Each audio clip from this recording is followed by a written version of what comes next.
You are listening to Your Practice Made Perfect. Support, protection, and advice for practicing medical professionals. Brought to you by SVMIC. Hello, welcome to this week's episode of our podcast. My name is Brian Fortenberry. On this episode, we're going to continue our conversation with Dr. Rebekah Bernard, focusing on physician burnout and discussing her most recent book, The Rockstar Doctor's Guide: Change Your Thinking, Improve Your Life.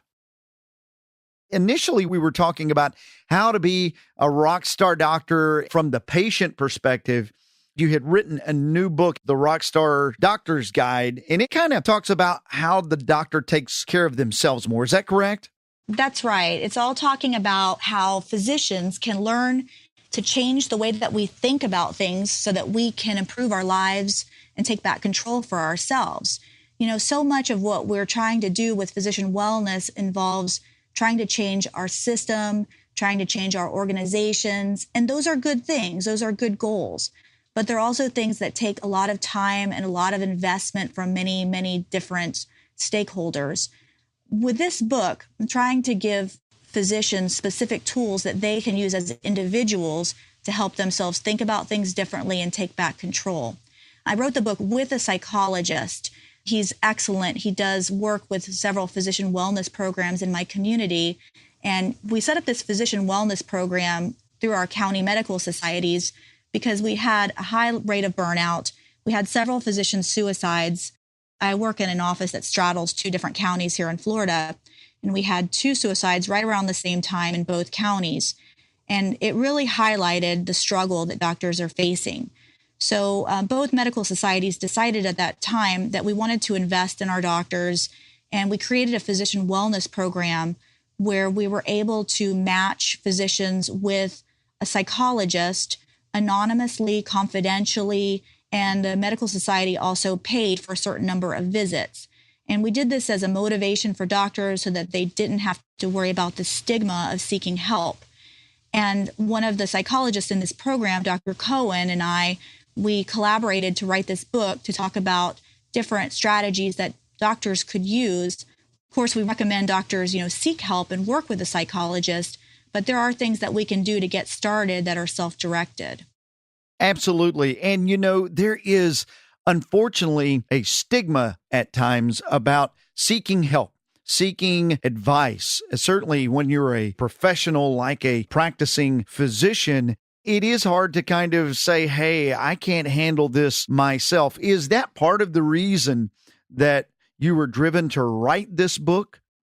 Yes, it's a huge part of it. Partially, it comes from physicians having often a perfectionistic mindset where we feel like if we acknowledge that we need help, that it means that we're not perfect, and that means that we're a failure. It also comes from the culture of medical training, where we develop this kind of superhero persona where we're expected and we expect ourselves to work unreasonable hours without eating, without drinking, without sleeping. It's totally unrealistic, but yet we start to see it as something that we should be able to do, even though we can't. And so when we realize that we can't do that, then we feel a sense of failure. Right. And then, of course, in medical school, one of the things that you often hear in training, if you complain about something or you seem to be weak, you're told, suck it up. And that is something that you hear a lot, even if you express emotions, if you express sadness, if you express grief. So doctors do suck it up. We learn to just suppress our emotions. We start to compartmentalize and we put away our feelings in a little box somewhere. But if we never open up that box and start to process those feelings, they're basically there waiting for us. And eventually they're going to cause problems if we don't deal with them properly. You can only, quote unquote, suck it up for so long. Right. In my mind, it's kind of like a balloon. And there's only so much air you can put into it before at some point it's going to rupture. It's going to burst, and that's going to be catastrophic. What are some things that doctors can do? I know in your book, you probably go into great detail about this, but what are some things that they can do to kind of help them get through this? Is it a process of thinking? Is it a process of actual physical things they can do? Kind of take me through that. There's a number of things. I mean, the first thing we need to do is we need to identify the emotions that we're feeling, acknowledge that we have them, and we need to talk about them and share them. And that can be as simple as just simply talking with a colleague or a friend or a family member about the way that we feel. A lot of times we don't even give it a name. So just simply saying, I feel really sad about something that happened. I feel guilty about something that happened. That can make a big difference. The Mayo Clinic did a pretty big study where they showed that simply letting doctors spend time with their colleagues, in other words, they funded a program where the doctors would go and have dinner or lunch with their colleagues, I think it was once or twice a month. Those doctors had lower burnout than those that did not. So just simply getting together with others and sharing our experiences is a very simple thing that we can do to help us improve our wellness. It sounds like part of it is just being conscious about it and just being self-aware, correct? Yes. And that's what when they talk about mindfulness, sometimes people will say, oh, mindfulness, that sounds so kind of new agey. But mindfulness is really simply, like you said, it's consciousness. It's being aware of how you feel about things. It's being in the moment and not just kind of suppressing your feelings and pushing them to the side and just trudging on. And in this world, I know in my particular work, there's a side of me whenever I think, well, I need a vacation. I need a break. I need to get away from this. But there's part of me that goes, well, how will the business world continue to revolve if I'm not here to handle it? And I'm always amazed when I come back. You know what? The world did not come off of its axis and things went okay. I imagine for doctors, that's pretty hard as well. That is so funny that you say that, because I think one of the most important lessons that I learned as a young doctor was the realization that I'm not indispensable. Yeah. I always had that feeling like, oh, I better come to work even if I'm sick. And what will they do without me? And then you're right. All of a sudden you realize, wow, the world can go on. The sooner we realize that and acknowledge that, I think the better off we will be. Yes, we're important to the people that we serve, but we're not indispensable. So we have to take care of ourselves. We have to prioritize our self-care. I totally agree with you. And part of me, every time I come back, is like slightly disappointed that everybody functions so well without me. But when I come back from a vacation, I always have a little extra spark, a little extra energy, a little more in me to maybe tackle and be more efficient at those issues. And I assume for physicians, it's the same thing.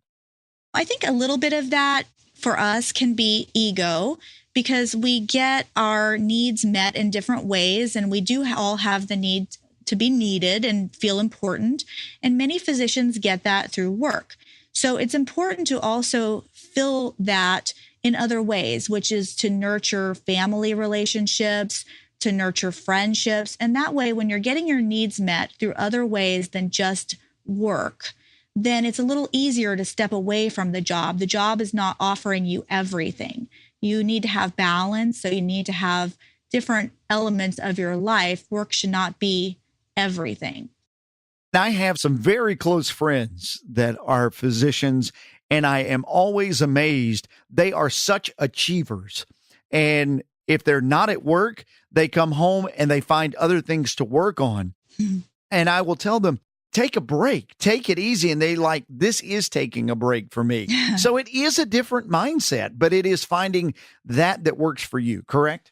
Absolutely. We talk a lot about, finding hobbies, and maybe it seems like work to you and me, but if it's something that puts them into what we call flow. Have you ever done something like a jigsaw puzzle or put together a model airplane or something, and then all of a sudden, hours have gone by and you just didn't even realize it because you were in flow? And that is what hobbies give us. Hobbies are things that we do because we enjoy it so much that just time can pass like nothing, or reading a great book. So those are the things that we need to spend some time doing, finding those hobbies or those activities that put us into that flow mindset, because those are really good for our brain. As we get ready to wrap up here, Dr. Bernard, there's going to be a physician, at least one, if not several, statistically speaking, as we talked about early on, doctors that are at that point. They are at burnout. They are at, I am fed up. I can't keep this pace up. I can't do this. they're at that point break. How can these physicians get help? Where would you direct them? So the first thing I would say to them is, number one, it's really important to remember that you always have options as a physician. We are all extremely educated, intelligent, and resilient people because we didn't get to where we are without being that way. We have options. We just may not be able to see them clearly. So we can get help to be able to look at those options and explore them. So a good psychologist is often a person that can help you with that. So your county medical society may have a physician wellness program like the ones that I've discussed. You can also just find someone through a recommendation from a friend or from your primary care doctor. And, you don't have to use your insurance if you don't want to, although because of the Mental Health Parity Act, mental health coverage is available through most all insurances. But you can always just pay cash and just see a psychologist sort of quote off the books if you want to. That's something that many physicians do. But don't let that stop you from, the fear of getting help or that somehow it will come back to hurt you. Don't let that stop you from getting help. Because one thing that I always say when people say, "Oh, do you see a psychologist?" I say, "Of course I do. Do you realize what I do all day? I deal with people that have a lot of problems and a lot of mental health problems. I see a psychologist so that I can learn how to deal with them and how to help them." It's a matter a lot of times of spinning it in the right way. So we get help so that we can help others. So you just have to look at it that way and realize that we're doing this so that we can help other people. That is so great. And I would also direct people to your books that you have written. Oh, thank you. Yes. Tell us the names of those books again for our listeners that might want to go get a copy. The new book is called Physician Wellness, The Rockstar Doctor's Guide, Change Your Thinking, Improve Your Life. And the other book is called How to Be a Rockstar Doctor. And you can also find information about both of those on my website, which is RebekahBernard.com. Fantastic. And what we will do is we'll put that information as well in our show notes of our podcast episode. Great. Dr. Bernard, I can't thank you enough for being here. This has been incredible information. We thank you for taking the time not only to write the books and to realize the issues that a lot of medical professionals are facing out there. Not only doing that, but taking the time to come spend with us and talk about it. Thank you so much for inviting me. Thank you for listening to this episode of Your Practice Made Perfect with your host, Brian Fortenberry. Listen to more episodes, subscribe to the podcast, and find show notes at svmic.com/podcast. The contents of this podcast are intended for informational purposes only and do not constitute legal advice. Policyholders are urged to consult with their personal attorney for legal advice, as specific legal requirements may vary from state to state and change over time.